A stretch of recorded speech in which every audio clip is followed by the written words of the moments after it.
আসসালামু আলাইকুম ওয়া রাহমাতুল্লাহ। ইসলামপন্থীদেরকে উদ্দেশ্য করে বলতেছি, আপনাদেরকে খুবই উম বিচক্ষণ হতে হবে। অর্থাৎ সবদিকে চোখ কান খোলা রাখতে হবে। কারণ নতুন করে কিন্তু আবার ষড়যন্ত্র শুরু হচ্ছে। যেমন বিভিন্ন জায়গাতে আমি দেখেছি, ঠিক আছে? টুপি মাথায় দিয়ে এই চাঁদাবাজি শুরু হয়েছে। অর্থাৎ বিএনপির লোকজন, ঠিক আছে? দেখতেছি বিভিন্ন জায়গায় টুপি মাথায় দিয়ে চাঁদাবাজি করে। অর্থাৎ তারা চাচ্ছে যে এখন এটা একটা পলিসি হিসাবে নিছে তারা, যে টুপি মাথায় দিয়ে যদি চাঁদাবাজি আমরা করি, কেউ যদি চুপে চাপে ভিডিও করে, অন্তত পক্ষে সে ভিডিও করে চালাই দিতে পারবে যে এটা তো টুপি আছে মাথায়, এগুলা জামাত অথবা চরমনাইর লোক, ঠিক আছে?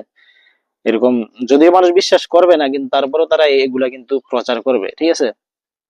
আশা করি আপনাদেরকে খুবই সাবধান হতে হবে, বিচক্ষণ হতে হবে, যাতে করে চোখ কান দৃষ্টি সবকিছু খোলা রাখতে হবে, যেন তারা এই ধরনের কাজ করতে না পারে।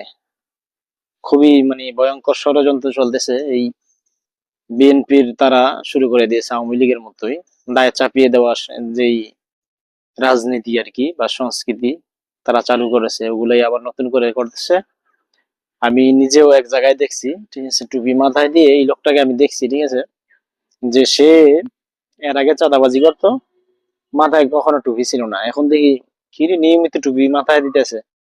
তখন আমার সন্দেহ আসলো যে মনে হচ্ছে যে এটা তাদের সাংগঠনিক ভাবে হয়তোবা শিখিয়ে দেওয়া হয়েছে, যে তোমরা টুপি পাঞ্জাবি পরে পরে এই চাঁদাবাজি শুরু করে দাও, তাহলে অন্তত পক্ষে আমরা ওই মিথ্যা কথা, কারণ তারা তো মিথ্যাবাদী, তাদের কাছে মিথ্যা কথা বলা কিছুই না, তারা তো ফাসেক, ফাসেকের কাছে মিথ্যা কথা বলা কিছুই না। সুতরাং তারা ওই দিকে চিন্তা ভাবনা করে ভাবতেছে যে আমরা চালিয়ে দিতে পারবো মিথ্যা কথা বলে, যে এগুলা হচ্ছে জামাত এবং ইসলামপন্থীদের লোক, তারাই চাঁদাবাজি শুরু করছে।